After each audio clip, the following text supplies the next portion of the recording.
और वहाँ मतलब बहुत ज़्यादा सिचुएशन ख़राब है, वहाँ अभी तक लगातार ब्लास्ट हुए जा रहे हैं। वहाँ जब सायरन बजता था ना तो वो डर इतना ज़्यादा हम लोगों के अंदर बैठा हुआ था कि हम जब वहाँ से निकल भी रहे थे ना कंट्री से, तब भी हमें मतलब ऐसा अगर कोई आवाज़ आ रही थी तो हमारे अंदर दिमाग में वही सायरन चल रहा था। रूस और यूक्रेन में बढ़ते हुए तनाव के बीच सैकड़ों की संख्या में वहां पर पढ़ाई करने वाले भारतीय छात्र सुरक्षित भारत लौट आए हैं। यहां आते ही वो एयरपोर्ट पर अपने माता पिता से मिले। परिवार के चेहरे पर राहत और बच्चों के चेहरे पर खुशी साफ तौर पर देखी जा सकती है। यूक्रेन के इवानो में फंसी सहारनपुर की निहारिका रोमानिया होते हुए सोमवार की रात परिवार के साथ अपने घर पहुंच गई। निहारिका को देखते ही परिजनों के आंसू छलक गए। निहारिका ने बताया कि वहां पर यूनिवर्सिटी के अधिकारियों ने रोमानिया बॉर्डर तक पहुंचने में सहायता की थी। रोमानिया में भारतीय दूतावास से भी उन्हें पूरी मदद मिली। हमको एम्बेसी ने अपने नंबर्स और ईमेल अकाउंट्स वगैरह प्रोवाइड करे थे, हम उनको कॉल करते थे, बट बहुत सारे बच्चे सब उन्हें कॉल करते हैं तो वो बहुत बार बिजी जाता है नंबर, कभी कभी वो लोग कॉल भी पिक नहीं करते, बट वो रिस्पॉन्स कर देते, लेकिन थोड़ा लेट उनका रिस्पॉन्स आता है। फिर उसके बाद हम लोगों को बॉर्डर क्रॉस करने के बाद एम्बेसी बसेस प्रोवाइड करती है, फिर हमें एयरपोर्ट ले जाया जाता है। निहारिका की मां ने भी बेटी के सकुशल पहुंचने पर भारत सरकार का आभार जताया। इसके अलावा जालौन की छात्रा छाया यादव भी सकुशल अपने घर पहुंच गई हैं। घर पहुंचते ही आरती के साथ घर वालों ने छाया का स्वागत किया और छाया को देखते ही घर वाले भावुक हो गए। बड़ी मुश्किल से गुजर के निकल पाई वहाँ से, तो बहुत परेशान हो गए हम तो। 3-4 दिन से ऐसे ही परेशान है कि बिल्कुल रात दिन टीवी दिख रही है।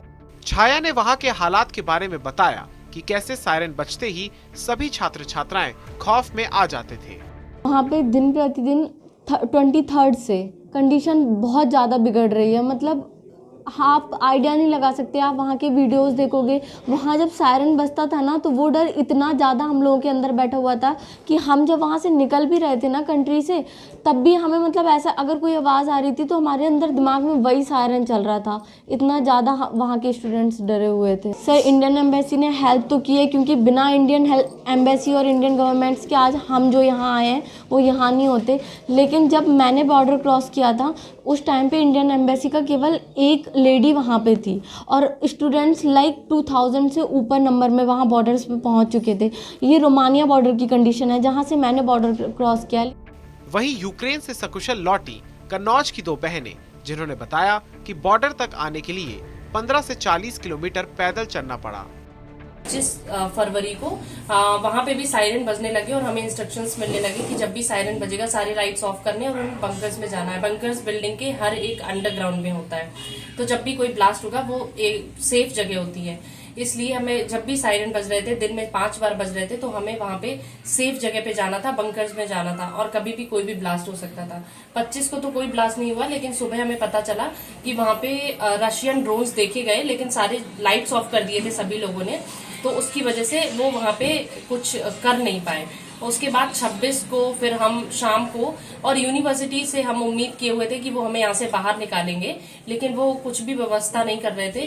फिर हमें खुद से हमने बसेस बुक की और हमसे पहले 25 तारीख को कुछ बच्चे पोलैंड, कुछ नहीं काफी सारे बच्चे पोलैंड बॉर्डर पे गए। वहाँ पे इतनी ज्यादा भीड़ हो गई कि वहाँ पे फिर इतनी भगदड़ हो गई और वहाँ पे बच्चे 40 किलोमीटर पैदल चल के गए, क्योंकि 40 किलोमीटर का जैम लगा हुआ था। यूक्रेनियंस भी वहाँ से बाहर जा रहे थे, तो वहाँ पे फिर बॉर्डर बंद कर दिया गया इंडियंस के लिए। तो जब हम निकले तो फिर हमने खुद से बस की और हम फिर रोमानिया बॉर्डर गए।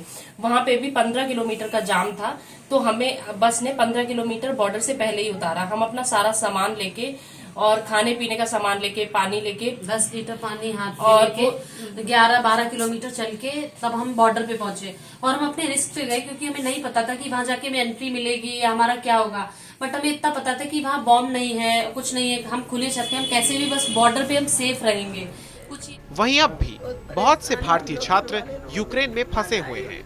श्रावस्ती के फंसे हुए 5 छात्र, जिनके परिवार वालों का रो रो कर बुरा हाल है, हाथ जोड़कर प्रधानमंत्री मोदी से बच्चों की वापसी की अपील कर रहे हैं। तो जितने जल्दी हमारे भतीजे जगला तो बहुत अच्छा बात है, आपके बहुत बहुत मेहरबानी है हम लोग के ना।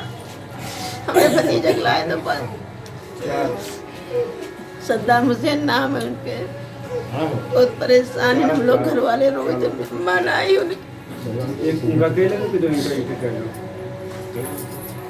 भले हो गए नफीस तुम्हारा भैया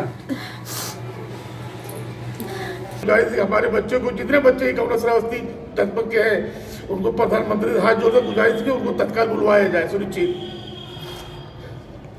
आप बातचीत होती है, हल्का हल्का बातचीत होती है, मगर पूरी बराबर बात नहीं होती है। हम लोग बहुत परेशान हुए, बहुत परेशान, खाना नहीं खाए, 3 दिन हो गए खाना नहीं खाए। हमारे बच्चे तहखाने में छुपे हुए बहुत परेशान हुए। बच्चा भी हमारा वहाँ पे रो रहा है और वो कह रहा है कि पापा हमको बुलवा ले, यहाँ से बाहर कोई सूरत है, हमको बुलवा लीजिए। वहीं आपको बता दें कि यूक्रेन में छिड़ी हुई जंग में एक भारतीय छात्र की भी मौत हो गई है। मृतक छात्र की पहचान कर्नाटक के रहने वाले नवीन के तौर पर हुई है। बताया गया है कि कर्नाटक का रहने वाला नवीन गवर्नर हाउस के पास कुछ लोगों के साथ खाने का सामान लेने के लिए स्टोर के पास खड़ा था। उसी वक्त वो रूसी सैनिकों की गोलीबारी की चपेट में आ गया।